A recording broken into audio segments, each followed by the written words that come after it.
monstrous form. Yeah, and if you're talking about the start of the LCK season, I think even then you're saying Doran is probably favored, but we like to include LCK Cup around here. You know, we're all about inclusivity. That's when DK of the LCK Cup. I love sample sizes out Yeah, absolutely. I mean, they actually looked kind of okay. I would include Kesper Cup as well, if it actually helped my point, but instead that was won by Bro. And here we are in the draft, ladies and gentlemen, as Aurora and the Azir have been taken away, as Yunara on blue side, question mark. Might not want to be locked into a Yunara first pick, which would then probably be answered by like Wukong Annie. You know, that's kind of what we've been seeing. Yeah. And then maybe if they slap a Rakan on top of there as well, your life becomes very, very difficult.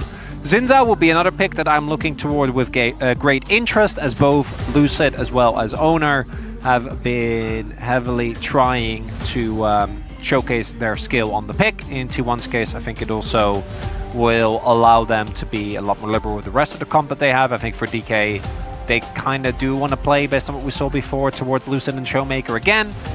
So we'll see if the drafts reflect that. That, to me, is Rumble. Very quizzical ban, not because the Rumble, which I think B1 Rumble is perfectly fine, but more so because Shield on the Oner has just not been great. Yeah, I think actually you kind of wanted to play that. Yeah, that one to me is a little... Yeah, DK get themselves another ban, I guess. But this should be a Rumble ban, I think, with what T1 are looking for. The question is then, what gets left open? And Pantheon is going to be the answer to that one. As there it is, the Rumble is going to be taken away. Orer for the bans, acronym-wise. Could have a Ayo, that's Pantheon, awesome. and then what usually we've seen either Trundle, but we've also seen a good amount of the Jarvan. I don't like the Jarvan lock-in this early, because it gives the opportunity to like slam Lucian Braum, for example, on the next rotation. Oh, they're slamming Ryze Jarvan fast. Well, not very fast, but it's happening. Talia's open as well. Oh, that's a good point. Talia could be a good one. Orianna has also been one that Showmaker especially has been gravitating towards. I think Ori Jarvan makes sense. I actually like Trundle here. I think that Trundle into Pantheon specifically is good. But Ori Trundle isn't quite as strong. I think Jarvan Ori makes complete sense. And also gives a little bit more space to Barrel. I think we've seen Lucid slowly get better at being the main initiator for his team, as Barrel has been leaning towards things like the Karma. Yep. Or like the Braum, which also doesn't really fulfill the role of main initiator. As, yeah, DK gonna take their time, but I think this 1-2 should not come as a surprise. And then we'll see what Faker wants to play into. It's just Galio. Yeah, we just take the hit in the laning phase, are not too bothered, God. and area Nico is open. Aha. Get locked in here. Well, this is a bit of a good luck DPLUS type situation that they find themselves in. We'll see what they do decide to lock away for this final pick. Whether there is an, like, do you lock Karma now just to try and stay alive in the lane? It has been something that they've used against the Nico in the past. You're gonna get like Gwen here? Ambessa? You could I think Ambessa does make a fair bit of sense. Ambessa really does make the draft, I think, very solid here for DK. When you look at it in isolation, I think, as you highlight, the real issue is, will you get out of the laning phase without being 3k gold behind against Galio, Pantheon, and Keria on Nico? I'm inclined to say no, but I do like what DK have now. You have two great ball delivery systems, really reliable ways to get onto the enemy backline as well. And we'll see what they're going to do. It looks like they're going to protect Shiyu mostly, which, given the performance of Doran, does make sense. And they're not too bothered about what Guma will be locking in here, as there is a Barrel Karma ban, which I think is warranted. No, it makes a lot of sense, but it's just weird. I don't know. It is. Yeah, that it is. So let's see what this final ban is going to be. I expect it to remain towards the top side of the map, and something like a Jax is kind of standing out to me just because Doran has been so good at the champion. Oh, Jarvan, Ambessa, yeah, feels good. Doesn't feel like a bad option, even against the Clockwork Wind-Up Chronicler, as the Corki will be the ban away here on DPLUS' side instead. Instead aiming towards probably the strongest 2v2 lane that we have seen in the Corki Nico. Yeah, it does make me wonder whether aiming is going to slam Bard, or not Bard, Jhin Bard. Yeah.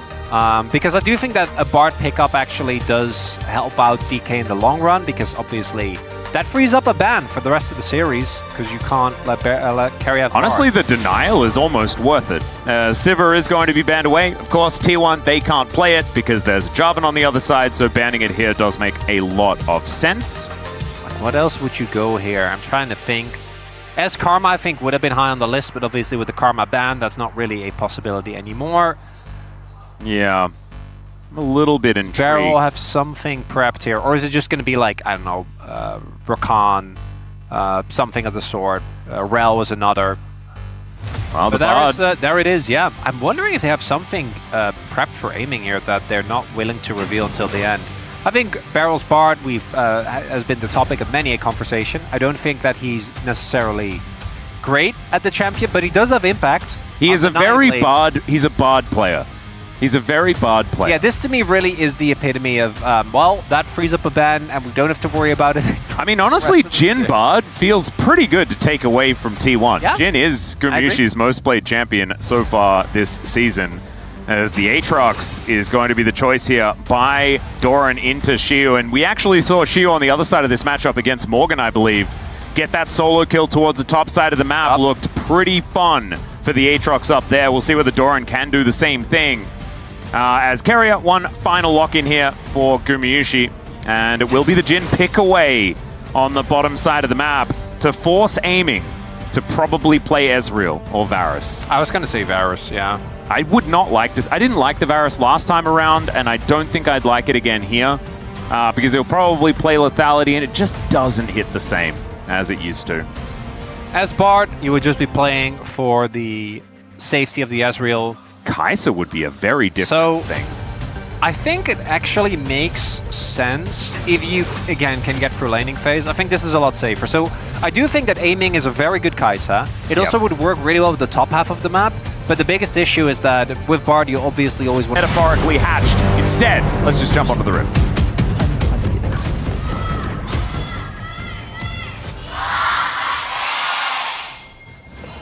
미니언 생성까지 30초 남았습니다. All right, here we are, ladies and gentlemen, onto the rift, as Xiu is already in a large amount of, well, I mean, he's Ambessa, so he's not in a massive amount of trouble, but he was surrounded by bad guys, and that doesn't feel all that fun. It did look scary. I was scared. Yeah, I was a bit frightened. And then I remembered that this is not a champion that was designed prior to 2018. Okay, but it's also Aatrox level 1 with a no dash and an insanely long Q cooldown. Or no, it was the Galio actually. But Galio nor Pantheon, who I think really want to go their CC. Yeah. So he was fine. He just walked it off. And it would be very funny to me. I was kind of expecting, you know, the classic DK game 1. It's cool. They somehow win and then they get swiftly 3-0'd. Don't think that seems very likely. As surely. Oh, sharing some pixels there. Yeah, we don't. Yeah, no, I don't think we're going to be confused about that. They knew, yeah. Not going to be any surprise here, as both of these bot lanes obviously going to try and fight for the level 2. And we'll have to see. Beryl picking Keria's skin is very cute. Yeah, he's like, I mean, Beryl doesn't play his own skins, by the way. No, he doesn't. But he has his favorite skin of every champion, and he doesn't deviate. He's definitely a man who commits, you know. And so Keria's skin just getting the nod from Beryl. As Faker taking a fair bit of punishment here in this lane. This is to be expected. It's kind of what we see in the Galio-Orianna matchup most of the time. Yep. See whether he can get most of these minions, as he does miss one there on our screen, as Doran finding a good trade onto Xiu. Yeah, Galio's good matchups aren't really ever about him being able to do well in the laning phase, right? It's really about everything that comes afterwards and how quickly he doesn't just get bullied around. As we can see here, Faker expected to take a bit of a beating here. I do want to give some credit as yeah, that's very similar to what Xiu did to Morgan, as Doran showcasing it here as well. Yeah. But what I want to highlight is that Showmaker was actually, on that Orianna, I think, one of the big reasons why DK were able to win. Was it game 1 against Nongshim? Yep.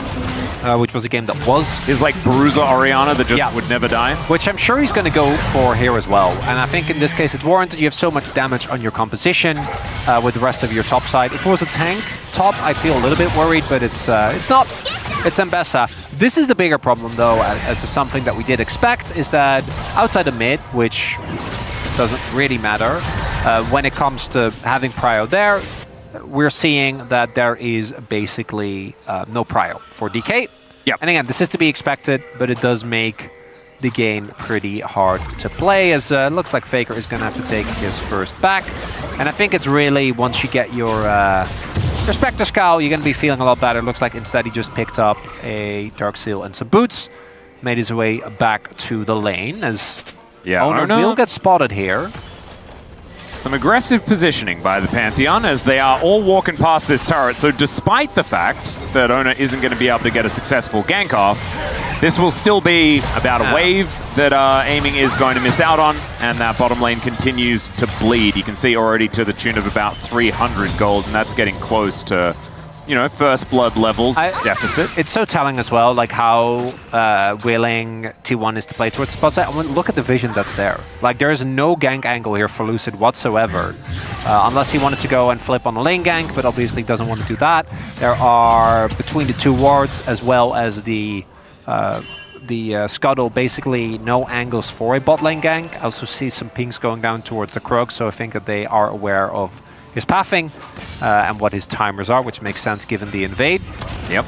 But for me, it's really going to be about the skirmishes. As DK, I think, funnily enough, is a team that often, I think, plays these compositions that look for these early pickoffs on rotations. This time around, that's definitely going to be T1, as the lane swap has come through, and it looks like Xiu might just be stuck in the 1v2, but given that the top lane matchup also isn't super fun, I don't know if he's going to be too bothered. Yep, we got some pings out onto exactly where Lucid is as well, so T1 being able to track the Jarvan pretty decently, as Beryl can try to magically journey away, but that's not before losing the majority of his health bar to an Aatrox. That's Beryl Bard right there. Yeah. Miss everything. Don't get them.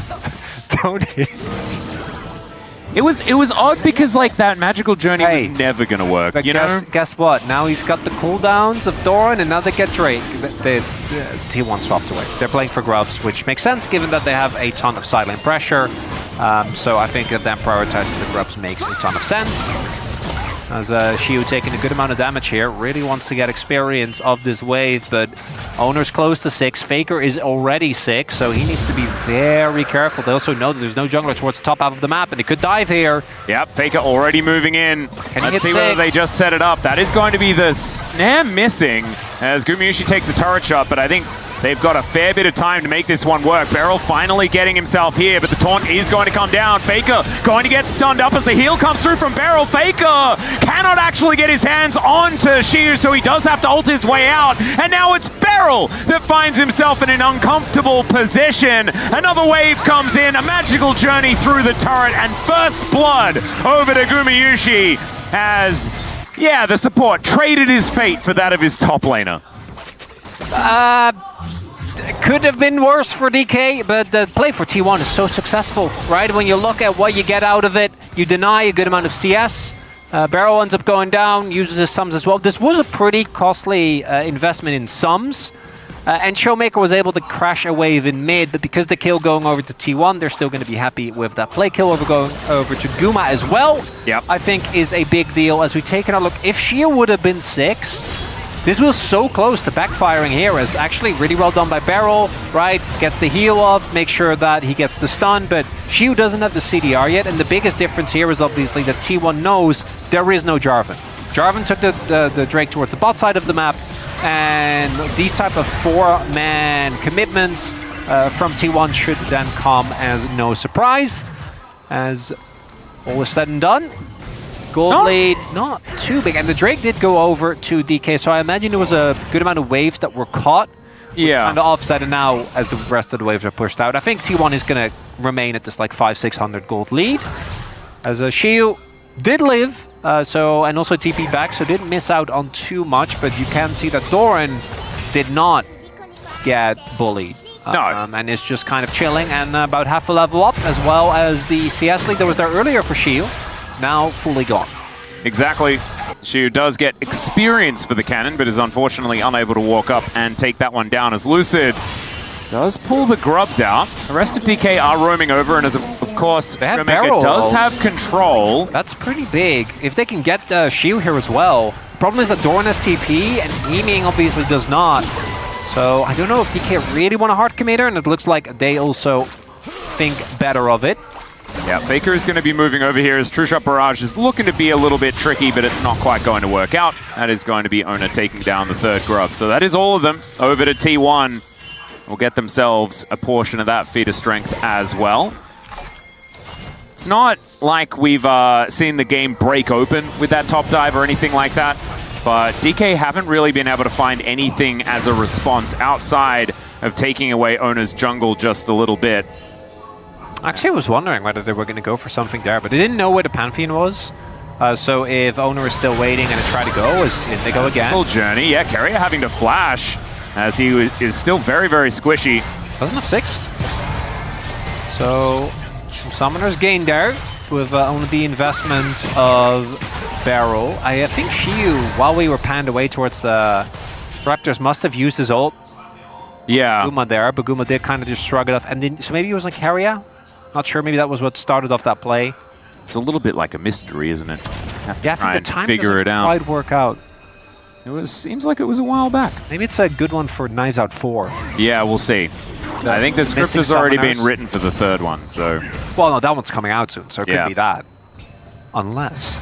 Exactly. Maybe that is like the biggest twist. You know, they were just predicting the outcome of this particular game in the LCK playoffs of 2025 in the new Knives Out movie. That would be insanity. You can imagine as well that they will be watching along with all of us, hoping that it does indeed go the way that they expected it to go. Of course. As with unanimous predictions, I think they'd be in a pretty good position. I think you're pretty safe, yeah. Unless they predicted DK. Maybe they only watched like a few games in LCK Cup. They would never Atlas. Imagine There's that. no way. As right now, nothing too much of note happening. Do note again the amount of coverage that is there with wards towards the Guma and Keria lane as they want to play for relentless aggression. We do now have the top laners reunited, but Doran feeling a good amount better. Yeah. As, even though Shiu didn't die, obviously still had to give up a good amount of his wave, as Lucid will get spotted, and there are both Oner and Faker with ults, and I think that DK also know you can't really gank unless you know both are on the opposite side of the map.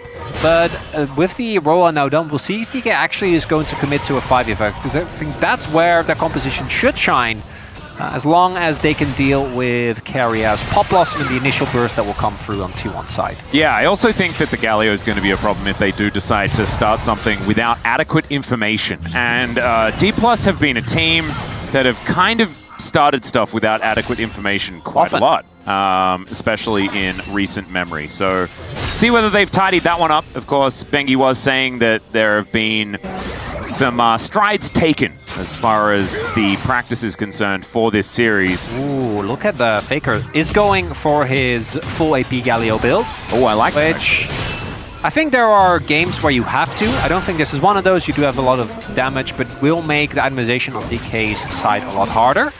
And will also give a lot of lethality to this team. Well, as, he likes forfeiting 50% of his health bar. Right. That's kind of his Is Shiu going to TP in? We'll see. He is wandering down, but heading towards the top side for the moment. We'll see whether he does just get there and put the pressure on where he can. As we can see, Doran also doing the same thing. So T1's comp wants to just burst someone as quick as possible so Doran can get his resets. And they can also do a lot of burst and back off and play with Guma using that Jino, something that they are very, very good at. Looks like DK, though, not just going to give up, even with the poke on barrel. Yeah, Showmaker as well has just been slowly but surely farming things up and has a slight level advantage as well, as Shiu going to be able to break the chains that bind, having a nice trade here against Doran towards the top side. Ooh, Eclipse done now for Shiu, so he is way stronger than he was before. Can't wait to see how this matchup is going to continue, both between these players as well as between these two champs as we get deeper into the series. As obviously, both of them have ways to cancel TPs as well. A lot easier for Doran as T1 started up, and it looks like DK says, nope, this isn't the one either. And they have an early Drake, so they can afford to. But it does mean that I think they don't really get anything in return either. Because there wasn't really too much of a shove in mid. I don't think they got any plates, so it might just be Dragon for Scuttle. Well, there have been worse trades. It's been Dragon for loser team fight as What about well. Dragon We've seen for that Nexus? one. That's a classic. That's a classic. That one's pretty good though for the ones that get the Nexus. That's my assessment of that whole situation. Shiu now finds himself laning against Faker. Not going to be as worried about the magic shield, but Faker doesn't seem too worried either, as he gets a decent little taunt off. Of course, Shiu just has shields forever, and so it is hard to get some damage that sticks onto this Ambessa. Shield Woo?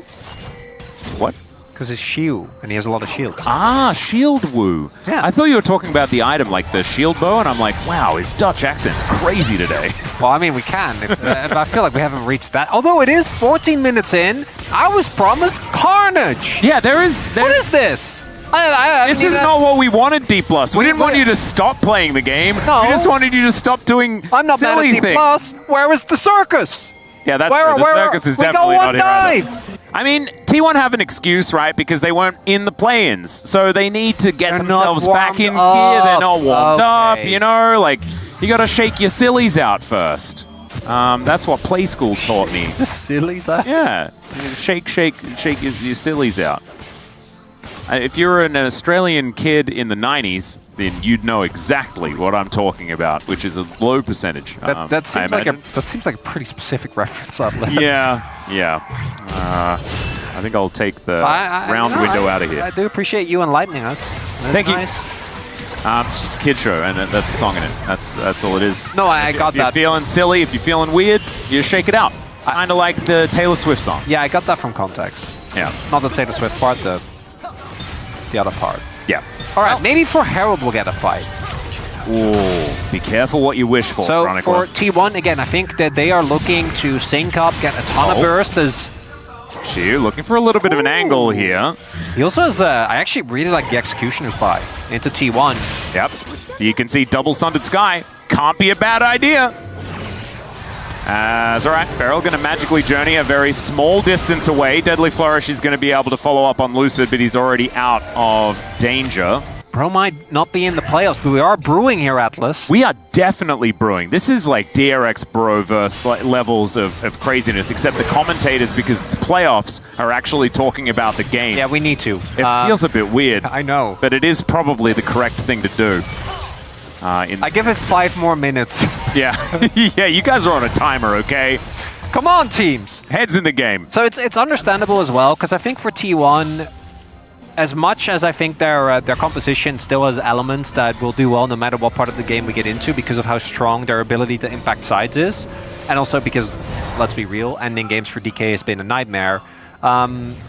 But I think that if the gold lead, which has remained the same, stays this way, I really like DK's ults in actual 5v5s. If they can avoid a member getting bursted from 100 to 0 and Doran starts off on the resets, if they can keep control of the vision, I think their setup towards taking down any member of T1 is actually amazing. And they have these big teamfight tools, right, with the Jarvan as well as the Orianna. Execution obviously will have to be on point, which I think for DK in particular remains a thing to be seen. Yeah, that's a lot of question marks, I imagine, Yes, as far as that is concerned. 300 gold, though, is nothing, especially at 17 minutes into this game. So no one really with any big advantage. And the thing that I am also like cautiously optimistic about, I guess, for DK is their 2-item spikes are kind of obscene. They are really good. When they do manage to get there. Are we starting it for real? Actually, for real this time? For real, for real? Or just regular for real? Okay, We'll Doran's see. walking over. Yeah, there's a teleport for Shiu as well, as we have got vision on this. Keria looking a little There's worse the for TP. wear, as aiming as well, taking a bit of damage. The flash taunt to come through as Showmaker flashes away from the Galio. Beryl going to magically journey his way up and then comes back again. Kind of wishes that they were a two-way street, but unfortunately it's one way. And now DK wants to start it up, even because they invested a teleport, but they can't. Well, they can, but they don't really want to. So T1's just going to get bases in. They get the teleport.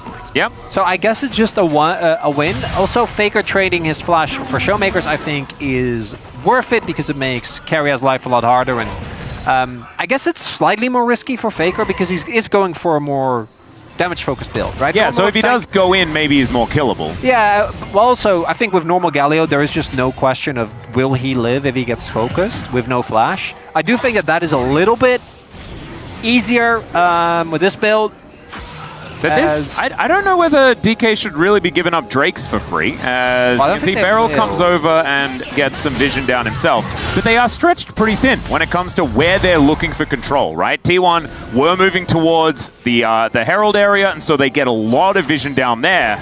Now, with the focus more being on the Drake, it's a bit of a difficulty. You might see a trade because the vision control is better in top side, but as I say that, there's no prio in mid because obviously Guma has prio there.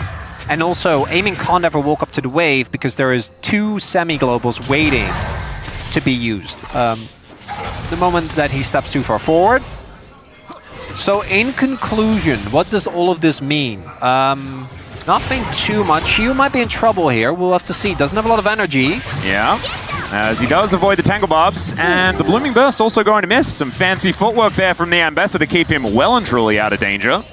And in fact, still with a little bit of a health advantage. But T1 have started this one off again, and Aiming is here in this mid lane. What did he do? He actually hit a good amount of damage on the Guma. But Guma then took the honey fruit, so he's fine again. Oh, we are backing away again. Yeah, it was very cool because we really starved for action. So I was like, well, something, and then it didn't even matter. And then by the time I mentioned it, it's irrelevant.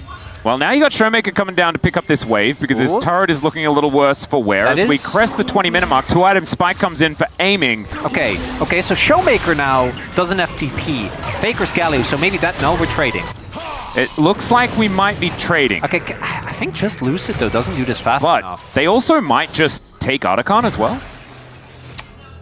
I mean, I guess they could. There is an Ambassador up there, so like if they do just overload on top of Shiu though, then there's Barrel's in the area. They can take something down. So I think that makes it. So I guess we just trade. It is just a trade. Okay. There has been a kill in this game, as far as the action is concerned. Atlas, you know how this feels when you buy something and you see all the disclaimers. You're like, I'm not gonna read those. I don't want to do that. Yep. You know, and in this case, you thought you were buying a cool action movie. Yeah, and then the disclaimer said this is not actually a cool action movie. No, it's kind of like you get a new character in your gacha game, and you can't actually level it up yet because you haven't been to the new area, and so you've got the cool character, but you're like, well, this doesn't do anything. Atlas, is this about your own experience? This morning, yes. I'm like, I don't see how this relates to the game. No. We did say they got there's at least one person, minutes, Atlas, and those have passed. There's one person that knows what I'm talking about, okay? Although he's not listening to the broadcast because he's playing the game. Oh, you're talking about Beryl? Yeah. So it is relevant. Yeah. Yeah. Everything that I say is relevant, obviously. Whoa. I'm a professional chronicler. So is this just going to be, based on track record, we're going to get one team fight, T1 will fight for 0, and then that'll be the end of the game. Yes. We'll be very oh, wow. Yep. Very, very unhappy with everything. Indeed. Unless you're a T1 fan, in which case, clean textbook League of Legends. No, even then, you're like, what? I paid for the circus. Where was my adrenaline? Well, I mean, Shiu is actually getting to a point where he's starting to do stuff, doesn't he? Oh, he's dangerous. I've got confirmation from Emily Rand, by the way, that she knows exactly what I was talking about. As Aiming now going to get caught out of position. The flash not going to quite work out, but the Tempered Fate, it certainly gets some work done. As now Aiming just gets sniped off. Sometimes you need your teammate to protect you, but Lucid was just getting out of there, and so Aiming now lying on the floor. And DK looking like they've had a bit of a jump scare. There is a fair bit of damage going on to this outer turret in the bottom lane. And now Gumayusi forced to flash out of the Cataclysm. But the Otacon is being taken, and T1, I don't know whether there's going to be a way to stop them. I actually thought that DK could have contested there, but they're going to go for the first turret instead. Just willing to give up the Otacon, not really rating it, I guess. And they do lose out on a lot of damage with their AD carry not there, but with Shiu, I think it's looking at the itemization, Shiu and Lucid both have just shy of a 2-item spike.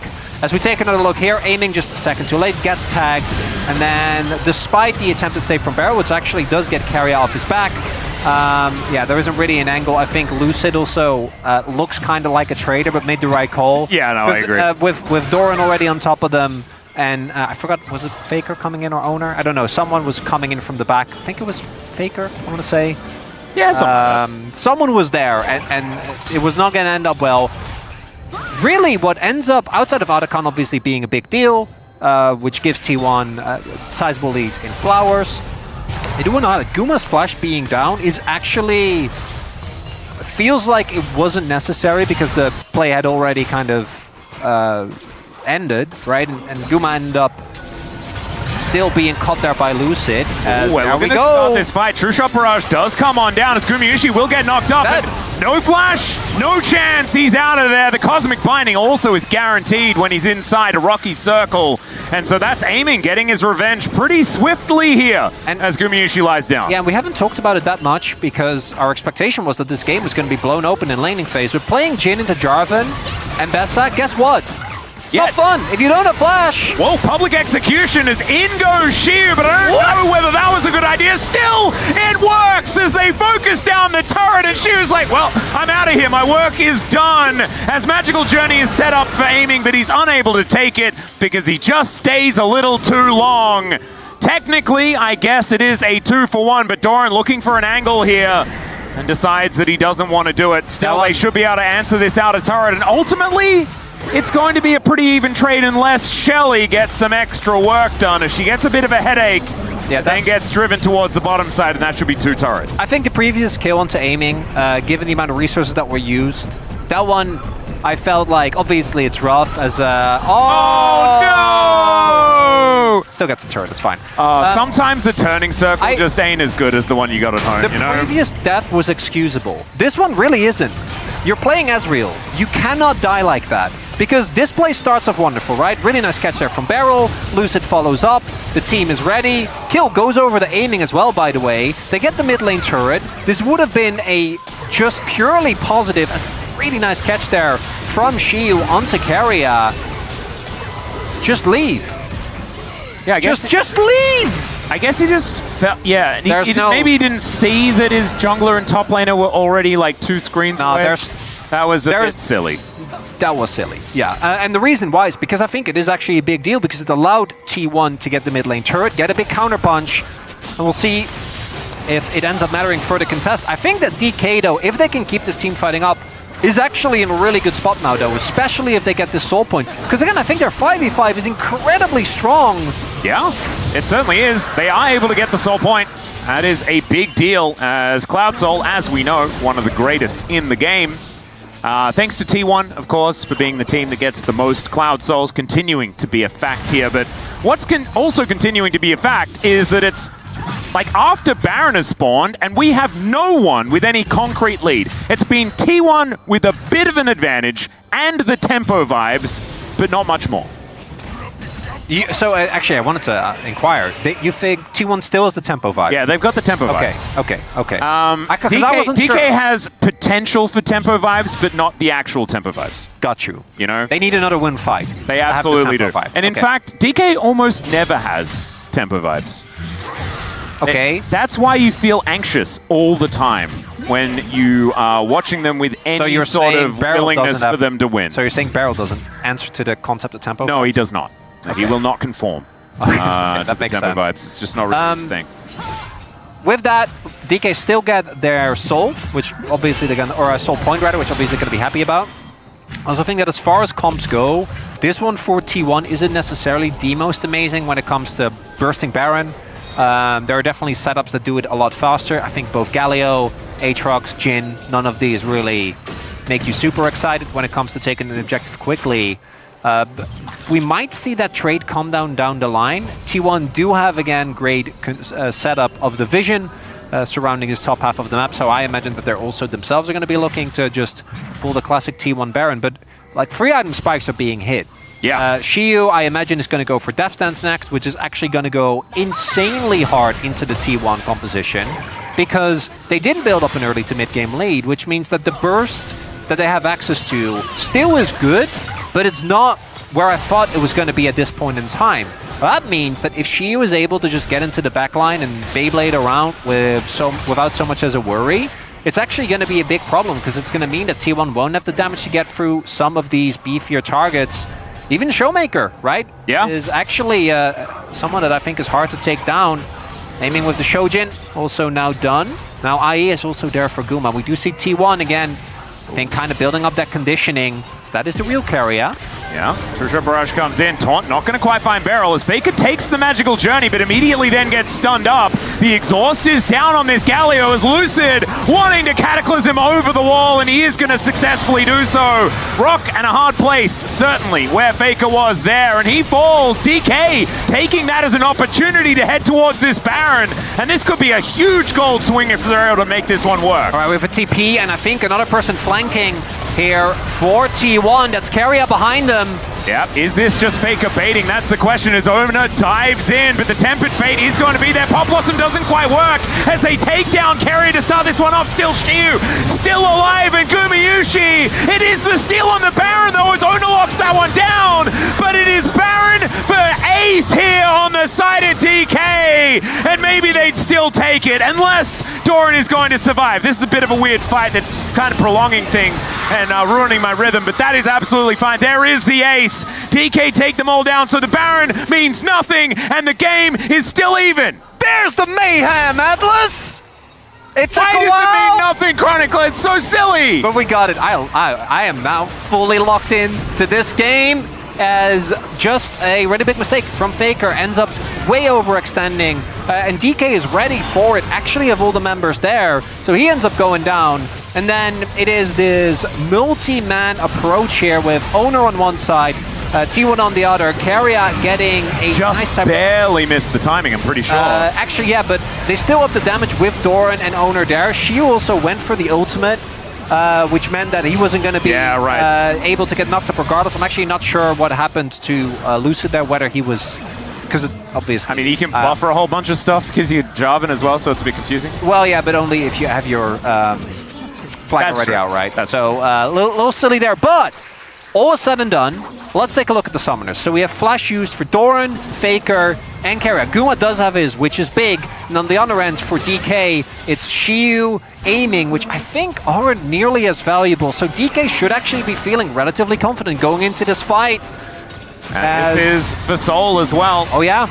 A lot of extra movement speed, and Ambessa in a side lane with Cloud Soul, that sounds very difficult to deal with just because you're never really feeling under threat even when it is a Pantheon composition. Grand Starfall now back off cooldown though for Oner, and Tempered Fate not going to be able to catch out Faker there as he's like, wow, that's my team's icon. What's going on? It's a little bit strange.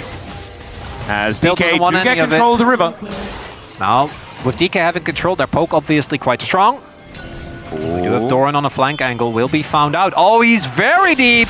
He certainly is. Let's see whether he's going to try and make this one work as the heroic entrance does come in from Faker. Doran buying a lot of space as there's a fight on the top side as well. Aiming does try and get himself away, but it's Oner that locks down the double. Shiu? And Shiu is now trying to do what he can. Finally deals with this Aatrox, but these health bars are going down lower and lower still. There is no answer for this Ambessa, who gets on top of Gumayusi and crushes him. It's another ace for DK. And at first, it seems like the script holds strong. T1, oh, someone looks overextended. The Avengers are there. We've seen this so many times, though, from T1. It's like a team thinks that they've caught Doran. That's what I'm saying. And they never have. That's the script.